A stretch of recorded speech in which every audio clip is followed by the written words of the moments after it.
The first scene takes place in New York, where we are introduced to a little boy named Milo. He is confined to a wheelchair, but despite this, dreams of becoming an astrophysicist. At the same time, on a farm in Missouri, a man named Ricky is talking on the phone with his friend. He does not notice how a plane lands near his house, after which the signal on his device disappears. This signal disruption is spreading beyond the state of Missouri and is becoming a global problem. Soon after, the plane lands in the heart of New York City. The sky is covered with fog, and huge spaceships block out the sun. In the face of this strange incident, the armed forces are preparing for action, while the citizens are panicking. News reporters have speculated about a possible invasion, but the identity and intentions of these aliens remain unclear. In an unexpected turn of events, people are visited by their deceased loved ones, who introduce themselves as Carolyn, an alien supervisor on Earth. Government officials call them overlords. They all talk about the same thing: they are here to help Earthlings and put an end to suffering, hunger, and disease. They claim that they are not conquerors, but a driving force that will help humanity change. They assure that everything will remain the same, except for one thing: injustice. According to them, the new version of Earth, known as Utopia, will become the new law on Earth. In the following days, the world will begin to undergo changes, as promised by the aliens. Such warring nations as Arabs and Jews live in harmony with each other. At a government meeting, it became known that the wars in the Congo, Sudan, and Korea, which could not stop for many years, have ended. One evening, Ricky and his girlfriend Ellie are getting ready for bed when all the electronic devices in their house fail. The house starts shaking, so Ricky, Ellie, and their dog go down to the basement. Soon after, a mysterious light emanating from the droid slowly destroys their house, forcing Ricky to go outside. The spaceship opens its door, inviting him inside. Ricky agrees to get it, on the condition that they leave his family alone. In response, the droid restores his house to its original state, and Ricky gets into the ship to fly away. In other places, military checkpoints close the territory over which the spacecraft hovers. However, a crowd of sick and crippled people is trying to break into the forbidden zone. In the midst of all this, a woman comes forward with her sick child and lifts the crying child to the sky. In the next scene, Ricky finds himself at the Four Seasons Hotel in New York. He recognizes this hotel because it is the same place where he and his late wife Annabelle celebrated their honeymoon in the past. Soon, a disembodied voice introduced himself as Carolyn and suggested that Ricky become a link between the lords and the inhabitants of the Earth. Confused and indecisive, Ricky offers to choose someone with a lot of political influence for this role. However, the voice mentions that Ricky is the most suitable candidate because of his honesty and reliability. The alien also provides him with a shiny device, the design of which is futuristic, but its purpose is unknown. Meanwhile, government officials find out about Ricky's abduction, so a secret agent named Paul Dunlow decides to visit Ricky's farm for more information. By the time he gets there, several reporters are surrounding the area to cover the event. Coincidentally, at the same moment, the droid drops Ricky and flies away. After that, Paul calls Ricky for a private conversation, during which he demands to give up the shiny device. When Ricky resists, Paul holds him at gunpoint, leaving our guy no choice but to obey. However, when Ricky holds out the device, he opens its lid, activating some unknown force. As a result, the crying child he saw earlier is mysteriously healed. A few hours later, similar reports are received from all over the world that various diseases, even incurable ones, are inexplicably cured. After that, Ricky is called to the White House for a press conference. There, he tries not to rush things, presenting himself as an intermediary between the overlords and the inhabitants of the Earth. However, the situation quickly gets out of his control as reporters demand more information about the aliens. They ask a lot of questions about Carolina's appearance, the contents of the droid, but Ricky can't answer any of them.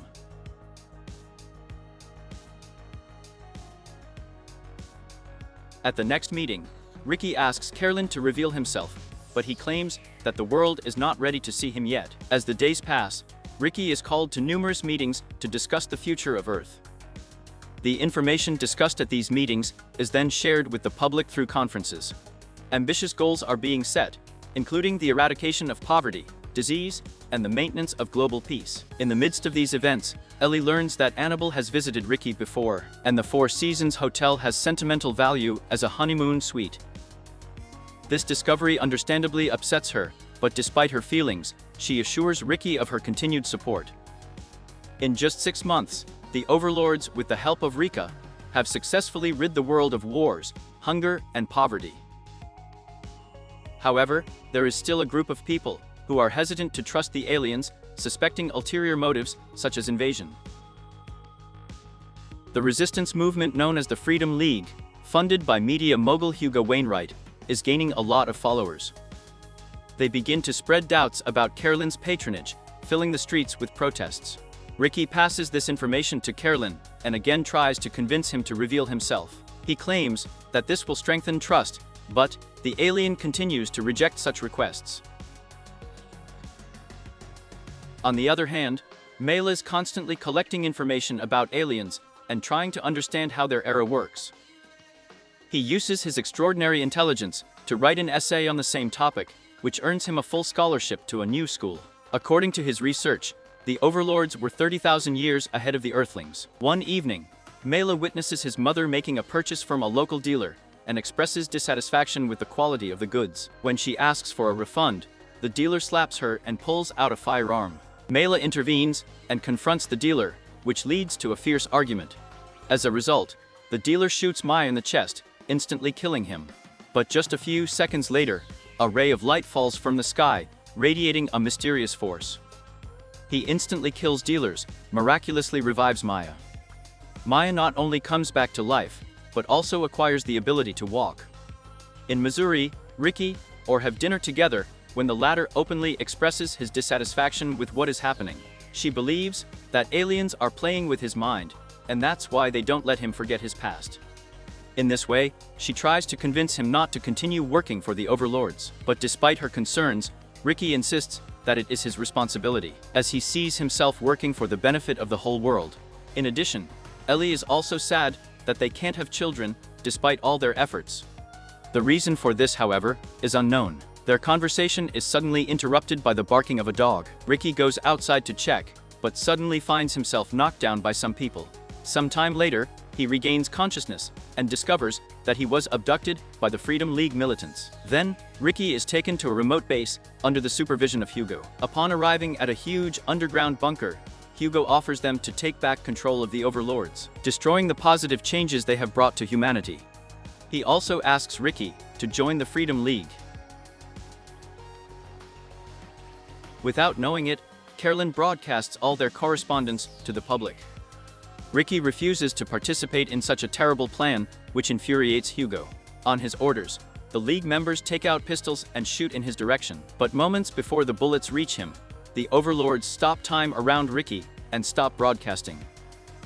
At this moment, the door opens and Annabelle appears, calling Ricky inside. However, he asks her not to come to him anymore because he has already buried her memory and wants to move on. Soon after, Ricky returns to his farmhouse in one piece. The next day, he attends another meeting with Carolyn, during which an alien figure behind the mirror informs him that the Freedom League is disbanding. Carolyn hopes that soon the states will unite and people will live happily ever after. He thanks Ricky for his service and says that his help is no longer needed. Just before Ricky is sent back, he manages to take a picture of the mirror, behind which Carolyn always hides. Returning home, he examines this image together with Ellie, and they understand the reason why Carolyn wanted to hide. Now that Ricky is free from work, he decides to start a new chapter of his life and proposes to Ellie. Then the scene shifts forward 15 years, showing that Milo has now graduated from the Massachusetts Institute of Technology and is working as an astrophysicist for the World Federation, the new united government on Earth. The current world is completely different from the past, as the aliens have successfully achieved their goals. Now, Carolyn finally decides to open up to the general public. To do this, grandiose events are being prepared at the stadium, and people seem to be very happy to meet their guardian angel. Shortly after, a giant spaceship lands at the stadium, and 2 children enter to see Carolyn off. To everyone's surprise, Carolyn looks exactly like the devil, with horns, wings, red skin, and a tail. Then the action takes place 4 years later, in 2035 year. The golden age has really come for humanity, when inequality, crime, and war have disappeared. People have renewable green energy and enough food for the whole planet. The Earth has turned into a paradise, and people lead a healthy lifestyle. Despite all these positive changes, Milo is worried about the future for some reason. Moreover, he is dismissed from his position as an astrophysicist, since all space research programs are terminated. But before leaving for South Africa, Milo always puts in his pocket a few hard drives with data about the overlords, because no one knows anything about them yet. One night, Ricky wakes up to a bright light outside the window of his residence. This time, he realizes that it is Carolyn and goes to the light to his tool shed. Carolyn apologizes to Ricky before telling him the important news: the Earth has a new destiny. Soon after, Ellie goes in search of her husband and notices a flying droid. She asks Ricky about what happened, but he hides the truth and claims that Carolyn just came to check on them. In the next scene, we are shown a large research center in South Africa, run by a practicing physician named Dr. Rupert Boyce. It just so happens that this center is located in the same place where Mela is currently working, with a colleague named Rachel. One day, the whole building starts shaking, as if there is an earthquake. Rachel notices that all the animals are panicking in their cages. After a while, Dr. Boyce finds an additional camera on the ground floor of the building, apparently created by Carolyn. Inside is a glowing communication device similar to a large Ouija board. Dr. Boyce interprets this discovery as a signal that Carolyn wants them to establish contact with someone.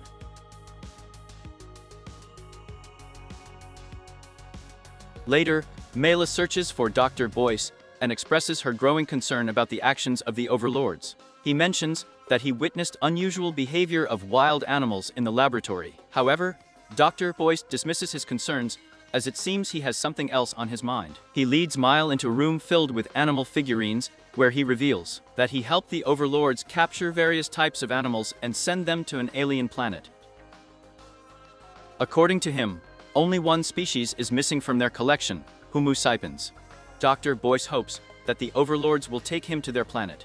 On the same night, the overlords pay a visit to the Gregson's family, consisting of Jake's father, Amy's mother, and their son Tommy. The droid radiates its mysterious light power on the name and Tommy, causing them to experience anxiety in their sleep. After that, the ship flies away, awakening Tommy. Jake hears his wife muttering in her sleep about saving their children and begins to worry. He'll be there before he goes to check on Tommy. Jake finds his son in the garage, who is acting strangely. When he tries to approach him, the boy forcefully presses him against the wall. The next day, Jake tells his wife about this incident and also points out Tommy's recent strange behavior. Amy doesn't believe his words, but when he insists, they take Tommy to a psychologist named Peter. During their first session, Tommy tells Petey about the apocalyptic visions he experienced. He describes how the overlords took him to a dark, hot place where a big eye covers the sun. As Beretta begins to ask too many questions, the voices in Tommy's head become more and more chaotic, which leads him into deep anxiety. He covers his ears and abruptly leaves the room, plunging his parents into a state of panic. Meanwhile, an invisible force squeezes the crucifix hanging around the operatta's neck, causing her to suffocate. But before she can be killed, she manages to remove the chain. Tommy then touches the mother's stomach and tells her that the baby has stopped crying. This confuses Amy, as she is not pregnant. After this unpleasant encounter, Pirata advises Jake to stay safe before leaving the house, clearly upset. Meanwhile, in Missouri, a group of people surround Ricky's farmhouse with the intention of gathering information about the overlords. Noticing their presence, Ricky goes outside to confront them. However, at the same time, his veins begin to swell and turn purple, causing him to fall to the ground. After that, Ricky is rushed to the hospital, where the doctor gives a gloomy prognosis. It seems that Carolyn poisoned him with some substance, explaining that he had previously apologized. After learning that her husband does not have long to live, Ellie returns home and activates all electronic devices in an attempt to talk to Carolyn, but her efforts are in vain. The next day, Pirata goes to meet with the church pastor. Although the church has long been abandoned, he diligently maintains it in proper condition. Pirata talks about recent events at Tommy's house and shows her chain as proof. In response, the pastor suggests that the lords are like demons from hell, who attack those people who still believe in God.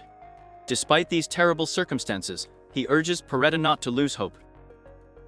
4 months later, Jake and Amy receive an amazing revelation: Amy is pregnant, which their son knew about a long time ago. Despite the shock, they rejoice at the good news, and Amy begins to think about names for their unborn child. After some thought, she comes up with the name Jennifer. Oddly enough, Tommy knows this name even before Amy has time to say it. One evening, Peeta comes to the house of the Gregsons family to offer her prayers. During her visit, an alien droid appears directly above their house and, releasing a beam of light, Peeta raises her damaged crucifix towards the droid, prompting him to leave. After that, she rushes to check on the family and finds them unharmed. She tries to warn them about the evil nature of the overlords, but the family does not believe her statement. Later that night, Peeta learns from the news about Ricky's illness and decides to visit his farm. Upon arrival, she meets up with Ellie and tries to befriend her. Meanwhile, Dr. Boyce is preparing a special party in his office building. He sends one of his Morton employees to California to invite the Gregsons family under the pretext of interviewing Jake for a job. Unbeknownst to the Gregsons, Dr. Boyce follows the strict orders of Carolyn, who is now hunting for the family. Jake is initially hesitant to accept the invitation, but eventually agrees thanks to Amy's persistence. The scene then cuts to a party where a large hall is filled with smartly dressed people, including Maya and Rachel. The Gregsons family arrives and meets with Dr. Boyce. Shortly after, Tommy is escorted to the entertainment room, and Dr. Boyce offers to show Amy all the rooms. Jake accidentally meets Mile, and they enter into a conversation. Surprisingly, the latter reports that the organization is closing and recruitment is not being carried out. Sensing something is amiss, Jake shares this information with his wife before going in search of his son. Just at this moment, Carolyn, the guest of honor of this evening, appears at the party venue. He goes up on stage and informs the audience that with the help of Dr. Boyce, he is sending various species of animals to his home planet to create a zoo.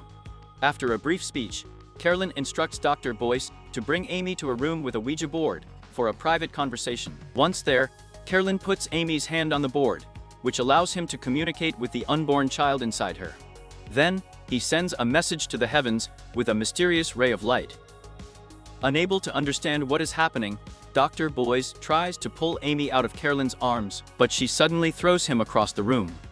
Meanwhile, Jake finds Tommy, but the boy's mind seems to be under the control of someone else. When Jake approaches his son, he is forced against the wall. After that, Tommy runs up to the roof and jumps off it. But instead of falling to the ground, he manages to hover just a few feet above the ground, avoiding a potentially fatal blow. After conducting this experiment, Carolyn announces that Amy's work is finished. Then she and Tommy return to their usual state of mind, and Jake hurriedly takes them home. On the way, Amy experiences severe abdominal pain, which is why she is urgently taken to the hospital. On the other hand, Mela, who was watching the beam of light, guesses the purpose of Carolyn's actions. Carolyn used an EMP and a Ouija board to transmit a message in his native language to the interstellar receptors. Later, Mela, accompanied by Rachel, returns to her home and begins research. After a whole night of painstaking work, he learns that the symbol that Carolyn showed in the sky was the symbol of the constellation Carina, the homeworld of the Lords. Excited by this discovery, they eventually exchange a romantic kiss. In the next scene, Carolyn returns to Missouri to pay Ricky and Ellie a very important visit. He gives them a bottle of medicine, claiming that it has the ability to completely heal Ricky. Soon after, Peeta bursts onto the scene and accuses Carolyn of deceiving humanity. This forces Carolyn to admit that the cause of his infertility was not Ricky's illness, but rather his own fault. He justifies his actions by showing kindness because the days of the earth are numbered. According to Carolyn, those who have children will face significant difficulties in the near future, so he decided to save Ricky from such suffering. Despite all explanations, Peeta grabs a shotgun and shoots Carolyn, killing him on the spot. This makes her feel that the world's problems are finally over. However, Ricky, tormented by guilt, suddenly begins to act and gives Carolyn a bottle with a miraculous medicine, saving him from death. And in her second life, Carolyn tells the crying Peeta that her faith in religion is good, but still in vain, because no one can prevent what is coming. Later that night, Peeta sees her mother's spirit and follows it until she falls from the balcony, which leads to her tragic demise. At the same time, in the hospital, Amy gives birth to a girl, Jennifer, whose eyes emit an unusual bright green glow. Events are fast-forward 4 years, and now children have telekinetic and psychic abilities stronger than previous generations. Mela, who is dating Rachel, wonders what future generations will be like. Back in Missouri, Ricky is still struggling with the effects of his illness and is trying to implant small devices similar to chips into his hands. Later, Carolyn visited him in the backyard, where the alien informed him that the final stage had begun. In the next scene, Milo and Rachel are walking in the park when they notice a girl who raises her hand to the sky and shouts Jennifer's name. Not only in the park, children all over the world follow the same example. Some children even show up on Gregson's doorstep looking for their leader. It seems that only Jennifer is able to show them the worlds beyond the Earth. After seeing this unusual phenomenon, Jake and Amy decide to move to New Athens, where people still lead the same way of life. When they leave their place, several children block their way. But Jennifer easily takes them aside, with the help of her extraordinary abilities, catching her parents by surprise. While all this is going on, Milo finds out that all the children are related to Jennifer. To find out more information, he tries to contact Jake, but he ignores his calls as he wants his children to live a normal life. When the Gregsons get to New Athens, they learn that the city was built at a time when the lords had not yet arrived here. The city is polluted, smelly, overpopulated, and death is always lurking somewhere in the alley. Soon after, the family is greeted by Mayor Jerry Holcross. The mayor tells them that they have nothing to worry about because the New Athens is completely different from Utopia. He then gives them a special tour before taking them to their new home. At their new home, Jake gets another call from Maya. This time, at Amy's suggestion, he agrees to answer the call. Maya asks permission to talk to Jennifer, to which he agrees. Maya then asks Jennifer to look in the mirror and share her vision of the future. In response, the girl asks him to come closer, after which she shares a gloomy vision of the Earth engulfed in flames. This vision is so strong that it destroys the communication device, causing Maya to flinch. Then, Jennifer announces the chilling messages. The end begins. Determined to protect Earth, Milo decides to infiltrate the Overlord's spaceship with the intention of going to their home planet. His beloved Rachel does not agree with his idea, but Milo convinces her, assuring her that he will come back. After that, the couple sneaks into a cargo truck, and Rachel, with a heavy heart, puts him in a vacuum bag like the other animals. She kisses him goodbye before letting him sleep in the bag. Then, Milo is transferred to a spaceship and the ship flies away. Currently, Ricky is in a lot of pain on the farm as the small chip-like devices are no longer helping him. Ellie tries to calm him down, but Ricky shouts Annibal's name, leaving Ellie devastated. At this point, Ricky teleports into the past and finds himself in the Hotel Four Seasons. There he begins to delve into his old memories, but soon realizes that this is just his obsession. Carolyn, who is also present there, offers to bring her back and slow down time for him so that he can spend more time. However, Ricky refuses because it's unrealistic. Then he makes a bold decision and asks Carolyn to bury the room, deleting the memories once and for all. That night, Ricky leaves the house and lies down in the yard, looking at the sky. Ellie joins him, and Ricky confesses his love to her. While they are talking, he slowly loses consciousness and becomes a victim of his illness. On the other hand, the Gregson family is enjoying watching an old movie in the cinema hall when Carolyn suddenly appears on the screen. He addresses the people of Earth for the last time, declaring that the Golden Age is coming to an end. He also informs them that all the children will leave Earth to become superhumans and none of them will be born again. Adults will have to live their century in the world, paving the way for a new species.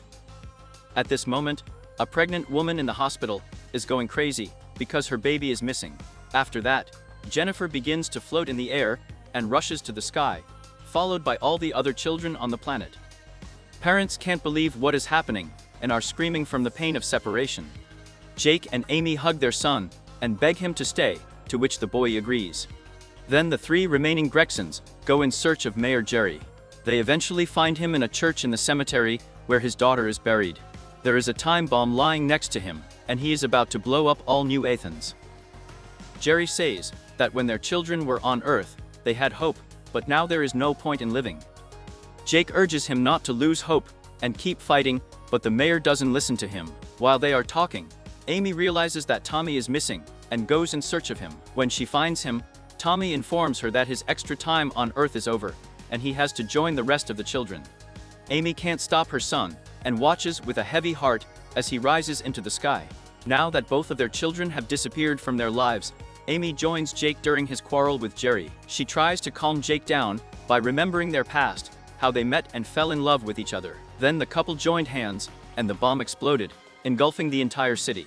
Meanwhile, Jennifer is standing on top of a hill, gathering energy into a shining light and sending it into the sky. In the spaceship of the Lords, Mila is trying to catch her breath and get out of the bag. He hurriedly takes out his medications and injects them into his body. As soon as his condition stabilizes, he is met by an alien named Windarton. Windarton informs him that 40 years have passed on Earth, and informs him that they are on the 6th planet in the Carina system. Milo is interested in the state of the Earth, and Windarton shows him a darkish planet full of lava.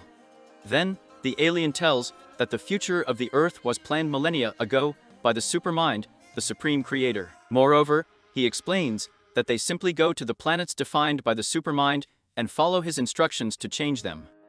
After hearing all this, Milo asks permission to meet the Supermind, driven by the desire to understand everything. He then teleports into empty space, where he finds an orange shadow representing the Supermind. To help Mila feel safe, she takes the form of Rachel and explains that children are a divine being, and they can only become part of a single whole. When Milo asks if humanity is over, he sees Rachel's reflection and gets lost in the bright light. When he wakes up, 85 years have already passed, and the Earth has been abandoned, and all of humanity has died out, leaving him as the last person. However, the overlords who wanted to help Mela gave him Rachel's old frozen corpse. Devastated, Maya pulls the necklace out of her body and breaks it into pieces. Carolyn comforts the heartbroken Mile and assures him that Rachel continues to exist as a figment of Maya's imagination. The alien generously offers Mile to live out the rest of his days on the Overlord's ship. However, he voluntarily agrees to return to Earth and report on his discoveries as a scientist. Upon returning to Earth, Milo is sitting in the middle of a ruined city on an old sofa. He documents everything and sends the information to the Overlord. He reflects on his life from the very beginning and begs Carolyn to save something from the planet in order to preserve the eternal memory of mankind. Shortly after, Milo finds Jennifer, the last remaining child, gathering energy from what is left of the Earth. The ground of the basement begins to crumble, and he is seized with fear. In the final scene, Milo begs the Overlords to at least keep something as a keepsake. In response, they play back his memories, allowing him to relive his life sounds, visions, and feelings. And for that brief moment, right before the world explodes, Mela returns to simpler times, to a world without utopia. In the end, the planet shatters into countless fiery fragments, and the lords fly away.